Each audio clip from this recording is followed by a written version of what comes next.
Hey friends, so let me do one more on the bunch of records that I got last weekend or last week very cheaply, 6.5 cents a piece.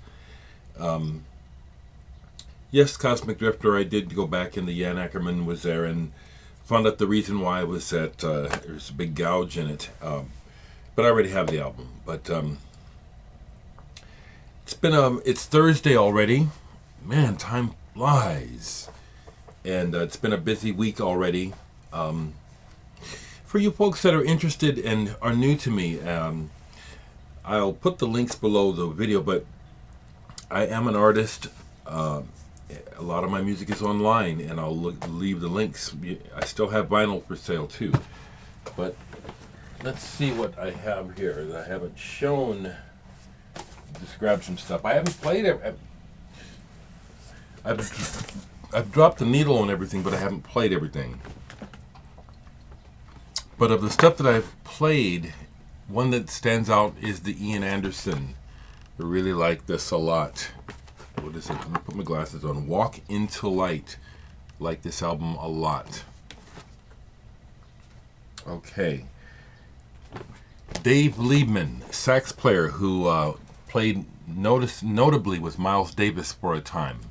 Found one of his albums in the pile. It was Beat, Light Up Please on A&M Horizon. What I've done in these last couple of days is I went ahead and decided to clean these albums up, wet cloth and a towel. Just real simple. These are vinyl. They can handle a damp cloth. And the great majority of these records are actually in great shape. They're just they suffer from what I call a thrift store pause, where people look at records and they're disrespectful. They put their fingers all over them, And so a lot of these records are actually in super good shape. Here's one that has a couple of gouges, but mostly cleaned up really good. And I love this album. I love his music. Lyle Mays, who came to our attention playing with Pat Metheny. There's a lightness, but it's an optimism, not a light as in insubstantial. I love this album. I have another one of his albums, and this music is to me, very life-affirming. Lyle Mays. Beautiful album. Fantastic. Score.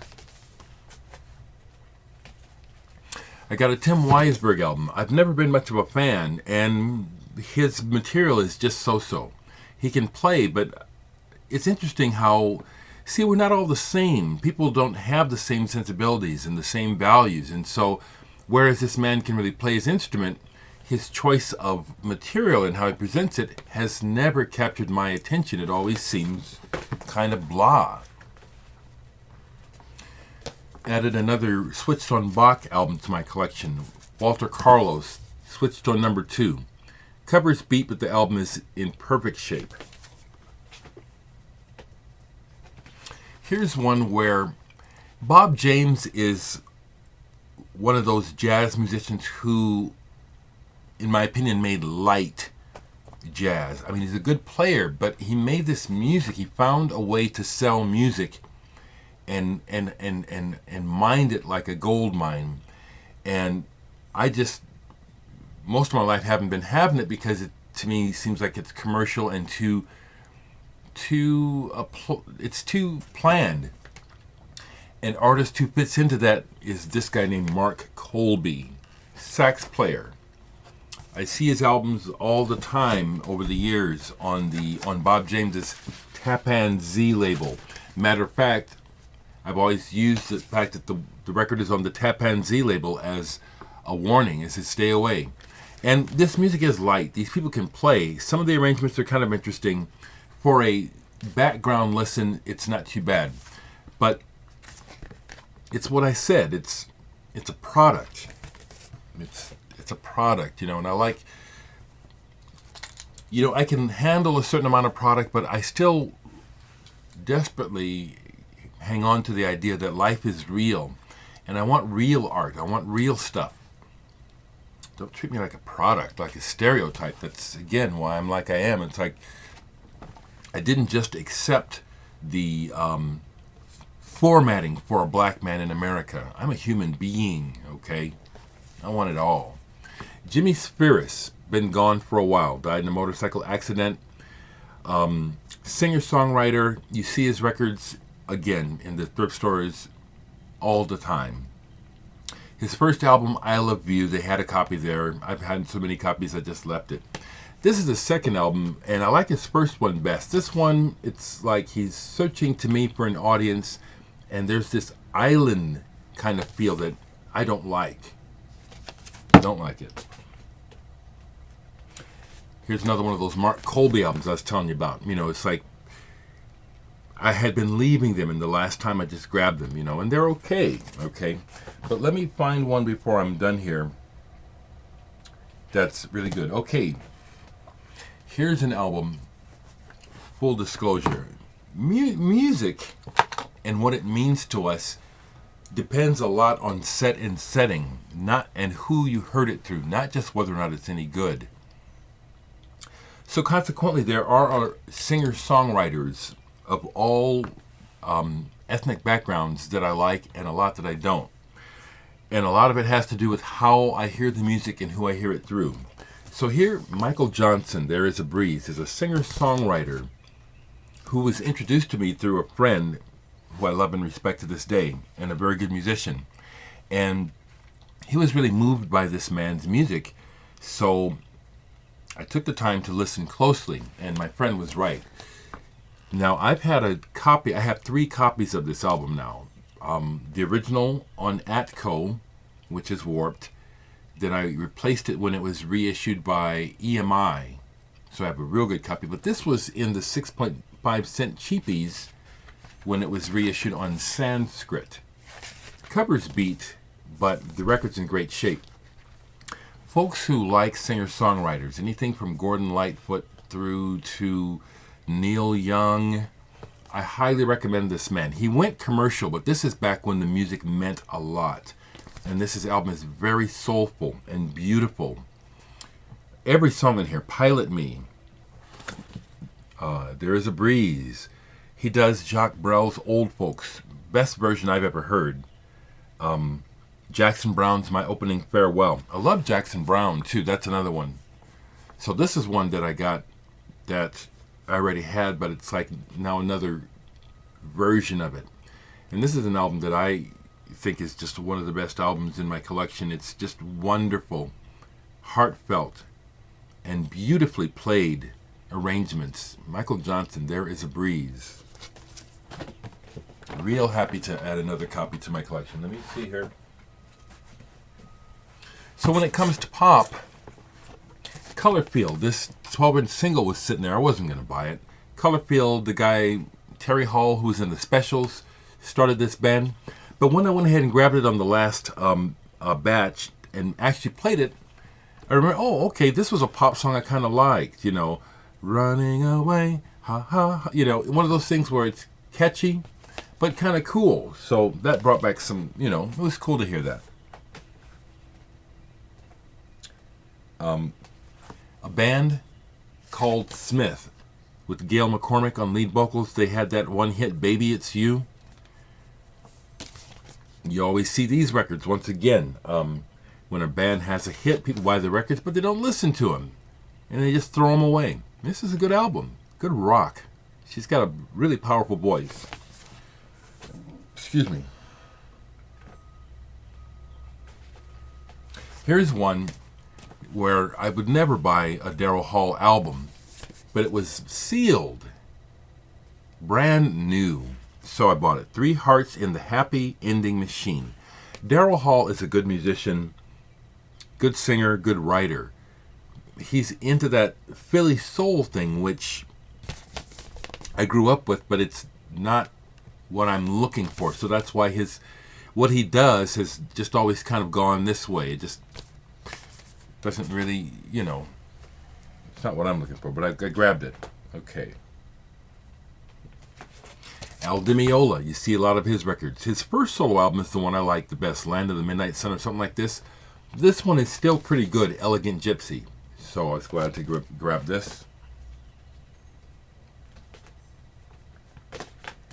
And you always see a lot of classical albums, which again I say, just says a lot about in my opinion, the hypocrisy of and the false nature of life. You know, people we're so phony. You know, and what I mean by that is here's Julian Bream, classical guitarist playing Bach, fantastic music on a cheap label, but you know, we claim to have these high values and we have culture, and yet the thrift shops are full of classical music. You know, like it never had any value. It's, you know, I mean, to some people it does, but some of you people understand what I'm getting at. It has everything to do with why we're looking at the possibility of having someone like Donald Trump become president of this country. Because so long ago, the lie of the American dream became apparent. It's a lie. It's like if you can take advantage of the market and get yours, then you do it under the pretense that everyone can do it, which is a lie. And so the American dream was stolen a long time ago. It was already stolen when they were telling us you can have it after World War II. This is just my opinion, folks. Don't get upset if you think I'm wrong. You're probably wrong too, you know. This is just what I see. So I say it, you know. So, the other thing I'll say, let me get this. Because yeah, this is my channel and I'll give my opinion. I went ahead and bought a couple of those religious Christian albums that you see by the score here in the Midwest in particular in the thrift stores. And these records to me are so weird and psychotic because, so I got this one, double album, year, month, day, hour, the end. Just the way it looked, it was like, okay, this is so, you know,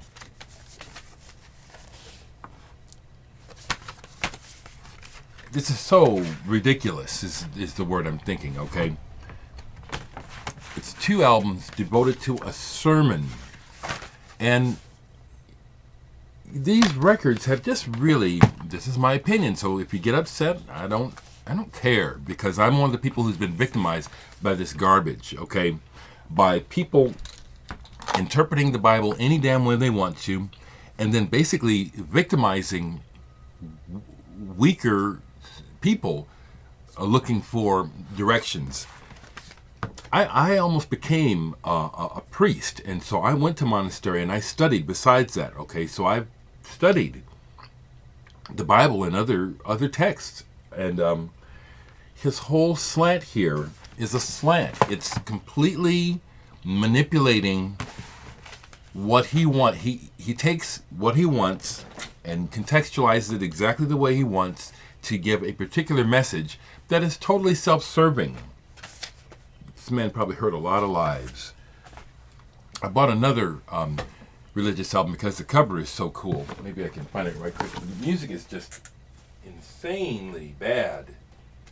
It's see if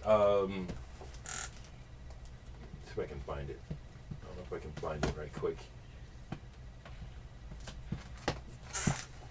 The thing that I've never liked about this weird, sterile Christian music that you see all through the Midwest is how it presented a life, a psychotic life, like, you know, use me, and everything is real sterile, and it's like everyone's trying to pretend like they don't have a body and that sex doesn't exist, and this is supposed to be of God. It's insane. He made the bodies we're in. What the hell is wrong with you people?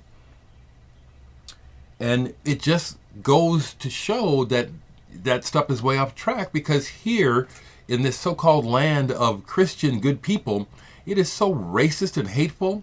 The two go together. The two go together because none of them makes any sense. Huh. Look where I went trying to talk about some records. Someone asked me, they want me to talk about the new Radiohead. Well, I don't have it, but I've listened to it and I love it. That's what I can tell you. Someone asked me if I've had a chance to hear the new Catatonia. I haven't listened to it. I'm interested, but you know, I'd love it if somebody sent me a copy. That'd be the way to get me to listen to this stuff is, shit, send me some copies and I'll review them, okay?